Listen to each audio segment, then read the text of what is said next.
You tell yourself you're just being realistic. You're being smart, cautious, practical. You're playing it safe. And it sounds noble, it sounds wise. But the truth is, you're not being realistic. You're holding on to a lie that once served you, once protected you, but now it's keeping you small. It's keeping you stuck. And somewhere inside, you know that. You can feel it in the moments where you want more, where you dream of more, but you immediately shut it down with that inner voice that whispers, "Don't be ridiculous. Who do you think you are?" That voice is not honesty. That voice is fear dressed up as logic. And I get it. Letting go of that voice, letting go of that lie, means stepping into the unknown. And the unknown is terrifying. Because even though the lie hurts, it's familiar. You've worn it like a second skin for so long that the idea of shedding it feels like losing part of your identity. You've said it so many times. I'm not good with people. I don't have what it takes. I'll never find someone who truly loves me. That kind of life isn't for people like me. That it starts to sound like truth. But just because something is familiar doesn't make it true. And here's the wild thing. This lie, this little story you've been repeating, it was never your idea. Somewhere along the line, you picked it up. Maybe someone said it to you. Maybe you saw someone you admired fail and decided, if they couldn't do it, what chance do I have? Maybe you failed once, and instead of calling it a single moment, you called it your destiny. It's not your destiny, it's just a decision you've been making over and over again, and calling it your reality. When we hold on to that story, it becomes our filter. Every experience gets twisted to fit it. You get rejected once, and suddenly, you're unlovable. You miss an opportunity, and suddenly, you're not meant for success. Someone criticizes you, and it confirms that you're not enough. That's the power of a lie. It doesn't need evidence to survive, it just needs repetition. And the longer you hold on to it, the more it starts to feel like truth. You'll even find people to back it up. Friends who validate your fear, environments that reflect your limitations. And without realizing it, you begin building a life around the lie. Not around your desires, not around your potential, but around your fear, around your comfort zone. But that's not where your power lives. Your power lives on the other side of that lie. And here's what's even more important to hear. You don't need to have it all figured out to let go of it. You don't need to know what's next. You just need to stop clinging to the thing that's holding you back. Because the moment you stop protecting the lie, the moment you decide, I'm done telling myself this story, the moment you do that, even without having all the answers, everything begins to shift. New thoughts get room to breathe. New actions become possible. You stop asking, can I? And start asking, what would it look like if I did? And that shift, that moment of honesty, it's where real change begins. So the question isn't, can you let go of the lie? The question is, are you willing to stop defending it? Are you willing to see that it's not serving you anymore? That the same voice that tries to protect you from disappointment is the same voice that's keeping you from fulfillment. You don't need to have a perfect plan. You just need to stop telling yourself the same old excuse. You already know what it is. You already know the line you feed yourself that makes you play small. You've said it 1,000 times, and every time it keeps you exactly where you are. Stop saying it, because the truth is, you don't need that lie anymore. You never did. You keep waiting. You're waiting for that one moment when everything will feel right, when you finally feel confident enough, certain enough, talented enough to take that leap. You're waiting for evidence, a sign, a green light, a permission slip from the universe that says, yes, now you're ready. But here's the thing, no one tells you that evidence you're waiting for, it's not coming, not because you're not good enough, but because it doesn't work like that. Confidence isn't something you get before you act. It's something you build through action. But I get why you wait. It's safer to wait. It feels rational. You tell yourself you're being wise. You don't want to be reckless. You want to make sure you're prepared. that you're qualified, that it's going to work out. But underneath all that logic is fear. Fear of failure, fear of rejection, fear of not being enough. So you stall. You stall with self-development, with planning, with overthinking. You convince yourself that if you just read one more book, listen to one more podcast, spend one more year healing, then you'll be ready. But the truth is, you're not preparing, you're hiding. And I say that with compassion, because I've done it. We all have. We think confidence is a prerequisite. We think the successful people we admire started with certainty, with self-belief. But go and ask them, really ask them, and you'll hear the same thing every time. They didn't feel ready, they were terrified, they were unsure, but they acted anyway. And that's how they became confident, not the other way around. You keep waiting for your confidence to catch up before you move, but it won't, because confidence doesn't come from staying still. Confidence comes from proof, and you only get proof when you do the thing. When you step into the uncomfortable space, when you speak up in that room, when you apply for that role, when you start the thing before you feel like you deserve to, that's where the real growth is. That's when you realize you're capable of far more than the voice in your head suggests. And listen, that voice will never fully go away. You think one day you'll wake up, and it'll just disappear. But the truth is, it doesn't. That voice that says, you're not enough, it doesn't vanish. You just stop giving it the steering wheel. You hear it, you notice it, and then you do the thing anyway. That's what separates people who grow from people who stay stuck. You've probably convinced yourself that your fear is unique, that your self-doubt is some kind of personal flaw. But it's not. It's human.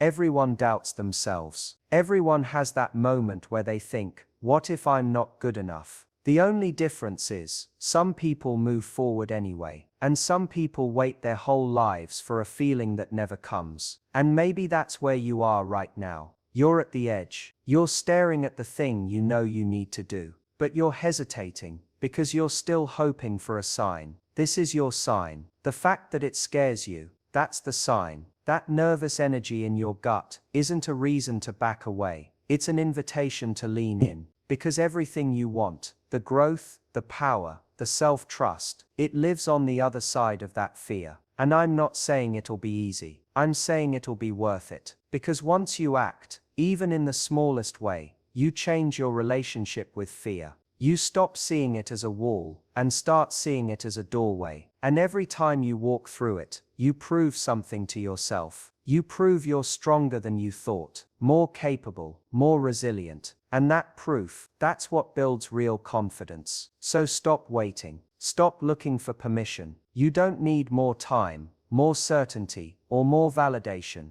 You need movement. That's where the truth lives. You're not going to feel ready. You have to decide to be ready. You take the step, and the courage shows up afterward. Every single time. If you want proof, go earn it. You think you can't let go. You think this story you've been telling yourself, this identity you've built, is something you have to keep holding on to. Because without it, who would you even be? You say things like, this is just who I am, or this is just how it's always been for me. But here's the truth you've been avoiding. You've already let go. At least part of you has. The version of you that bought into that identity, that story, that version is already slipping away. It's dying every time you feel the tension between the life you're living and the life you know you're meant for. And you can feel that tension. In fact, that's why you're here. That restlessness, that frustration, that quiet voice in the back of your mind that says, there has to be more than this. That's not a mistake. That's your future self calling out to you, saying, I'm ready, let's go.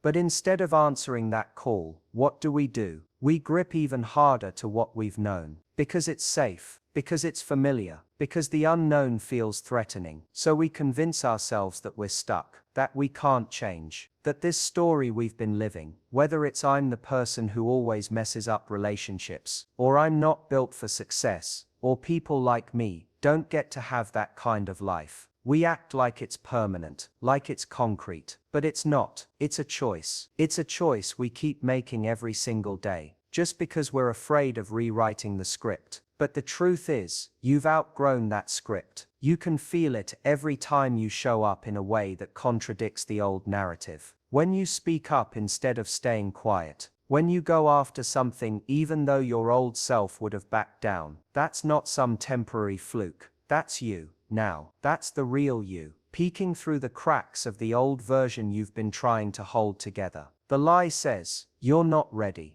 But the truth is, you've already started. You've already begun to shift. And now the only thing keeping you from stepping into that next level is your attachment to an identity that no longer fits. It's like you're wearing a jacket that used to keep you warm, but now it's too tight. And every time you try to grow, it pulls you back. You keep tugging on it, trying to make it stretch, trying to make it fit again, when what you really need to do is take it off and leave it behind. But to do that, you have to stop romanticizing your old self. You have to stop giving so much credit to the story that kept you surviving when now you're ready to thrive. Survival mode was useful back then. It helped you get through what you needed to get through. But you're not in that place anymore. You don't need those old patterns. You don't need that defensive wall. You don't need to keep saying this is just the way I am, when deep down you know you're meant to be so much more. The real reason you think you can't let go is because part of you fears that if you do, you'll lose something. You'll lose control. You'll lose familiarity. You'll lose the sense of certainty that comes with knowing who you are, even if that version of you is keeping you miserable. But here's the paradox. By clinging to that false sense of certainty, you're actually losing the one thing that matters most, your growth. Letting go isn't about rejecting who you've been. It's about honoring who you've become. You don't have to hate your past to move beyond it. You just have to be honest enough to say, that version of me got me here, but I don't need it anymore. And when you can do that, when you stop trying to resuscitate an identity that no longer serves you, you create space. Space for new thoughts, space for new decisions, space for a new version of you to breathe and lead. You keep thinking you're not ready to let go.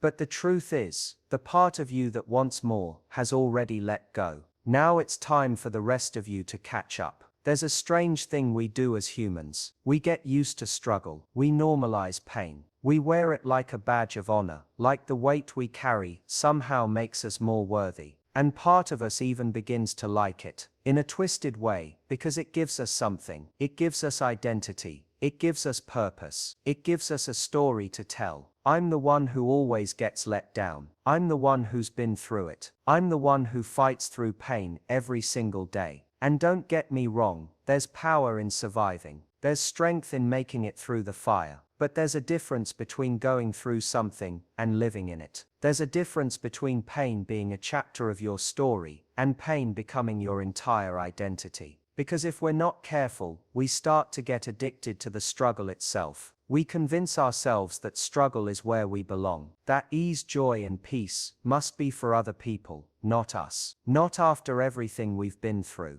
And somewhere along the way, we start confusing struggle with depth. We start thinking that if something feels light, or good or peaceful, then it must not be real. It must not matter. Because we've been conditioned to believe that meaning only comes through suffering. That unless we're in pain, we're not growing. But that's just not true. Yes, there are seasons where struggle teaches us, where pain breaks us open in necessary ways. But you're not meant to live there forever. You're not meant to camp out in that identity. You're supposed to take the lesson and move forward, not build your whole personality around the wound. But we do it, don't we? We make our heartbreaks our personality. We make our disappointments our worldview. We stop trusting, stop trying, stop loving fully, because we've decided that playing it safe in our suffering is better than risking joy and being let down again. But let's be honest, suffering isn't safe. It's just familiar. And there's nothing noble about staying in a place that keeps you small, closed, and guarded. You're not proving anything by holding on to pain. You're not stronger because you refuse to let go. Sometimes the strongest thing you can do is allow ease, allow happiness, allow joy without waiting for it to fall apart. And I get it, you're scared. Because if you drop the struggle, if you actually start living fully, What if it all goes wrong? What if you lose it? What if it doesn't last? But ask yourself this: is it really better to never experience joy than to experience it and risk losing it? Is it really better to keep yourself in emotional lockdown just to avoid disappointment? Because I promise you, the people who live extraordinary lives, not just successful lives, but meaningful ones, they aren't the ones who protect themselves from pain. They're the ones who let themselves feel everything, and then choose to keep showing up anyway. They don't confuse struggle with significance. They don't make suffering a personality trait. They allow the lessons, but they also allow the light. And maybe that's the shift you're being asked to make right now. Maybe you've been stuck in a loop, not because you're broken, not because you're lazy, but because you've unconsciously decided that struggle is your identity. That if it's not hard, it's not real. That if it's not painful, it's not worth it. But what if that belief is the very thing holding you back from everything you want? What if letting go of the struggle doesn't make you shallow? It makes you free. You don't have to keep dragging your old wounds into every new chapter. You don't have to keep proving that you've suffered. You've already earned your strength. Now it's time to use it for something bigger than survival. You've been strong in your pain. Now be brave in your joy. There comes a moment when you have to stop negotiating with yourself. That moment where you realize you've been having the same internal conversation over and over again. Maybe I'll try tomorrow. Maybe I'll speak up next time. Maybe I'm just not ready yet. And each time you delay, you feel that little pang of regret. That dull ache that comes from knowing you're holding back, even if no one else can see it. But here's the part we don't like to admit. It's not because you can't take the leap. It's because you've gotten really good at rationalizing why you shouldn't. You've built a whole mental courtroom in your mind, defending your limitations, justifying your fears, arguing for your excuses. And every time you talk yourself out of doing the thing you know deep down you need to do, you get a momentary sense of relief. That temporary comfort of avoiding discomfort. But the cost is your power. Because every time you avoid the hard thing, the honest thing, the brave thing, you train yourself to believe that your fear is smarter than your desire. And it's not. You've convinced yourself that there's more time, that you can keep waiting, that life will eventually slow down, become more clear,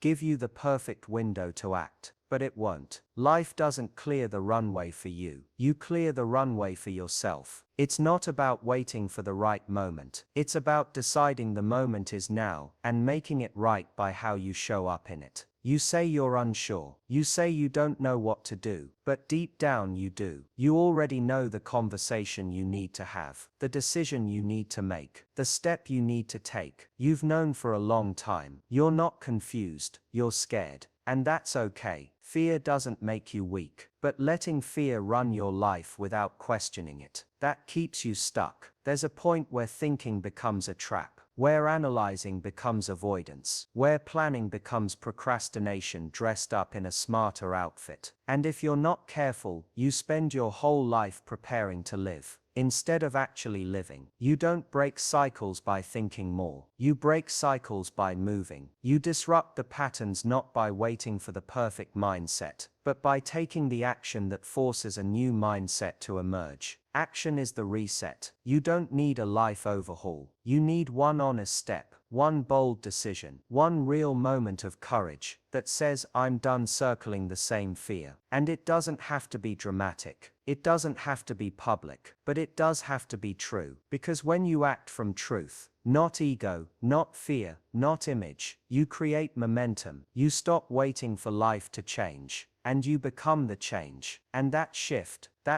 is everything. You've told yourself 100 reasons why now isn't the time. You've made lists, excuses, scenarios in your head that all say, it's too risky, or I'm not ready, or what if I fail? But what if the real risk is staying exactly where you are? What if the cost of inaction is far greater than the cost of trying and getting it wrong? You're not fragile. You're not incapable. You've just forgotten what happens when you commit fully. Not halfway, not let's see how it goes, not I'll dip my toe in and back out. If it's hard, No. Full commitment. The kind that says, even if I'm scared, even if I'm uncertain, I'm all in. That energy, that's when life meets you. That's when momentum builds. That's when new doors open. Not because the world suddenly changes, but because you did. No one's coming to push you. No one's going to hand you the life you want. You have to claim it. And claiming it doesn't mean you're fearless. It means you're done living small, just because fear has a loud voice. It means you're choosing truth over comfort, growth over routine, vision over excuses. So stop waiting for a sign. You've heard enough. You've learned enough. You've felt the tension long enough. Now it's time to move.